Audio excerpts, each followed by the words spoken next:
আপনার নাম কি? মন্তাজ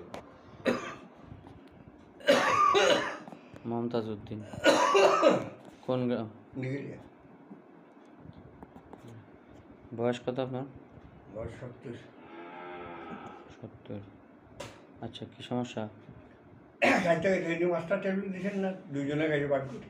আমরা দুজন খাইতে কইছি কেন? হেরও তো আমার মতো, এই জন্য সমস্যা। আপনি কি ওষুধ দিছে আপনাকে? আচ্ছা বলেন তারপরে। আর ইয়ে আসেনি, ক্যালসিয়াম আসেনি। আপনার রোগের নাম বলে। আপনি আপনার ওষুধ দিছে আপনার একজনের, হ্যাঁ। আর আপনার ঘরে বেঁকে মিলি খালি আমি ঘরে সবার ওষুধ দিই না। না ঠিক সবার রোগ আপনার কাশ কি একরকম? আপনার কাশ কতদিন ধরে? কাজটা হয়েছে 1 সপ্তাহ মতো। তো ওষুধ ওখান থেকে কয়টা খাইছেন? এখানটা হ্যাঁ অর্ধেক খাইছে। আমি কি বলছি যে তো আপনার সমস্যা, এগুলো হলো অ্যান্টিবায়োটিক ওষুধ। হ্যাঁ। আপনার অ্যান্টিবায়োটিক ওষুধ ডোজ কমপ্লিট করে খাওয়া লাগে। আমি আপনার যেভাবে বলছি আপনি সেভাবে খাইতেন, ওনার লাগলে উনি আসা নিত। এই জন্য দেখছেন এখন আবার দৃঢ় ধরবে না। আচ্ছা, অন্য কোনো ওষুধ খাইছেন? আমি দেওয়া ছাড়া আর কোনো ওষুধ খান নাই? না। আচ্ছা, এই আপনার কাশটা কতদিন হয়েছে? 1 সপ্তাহ। 1 সপ্তাহ হয়েছে।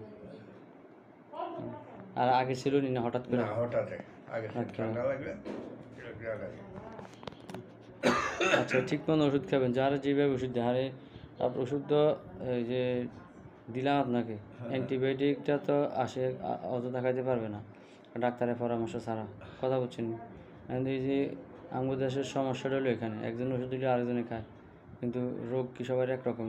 এক একজনের রোগের ধরেন এক এক রকম।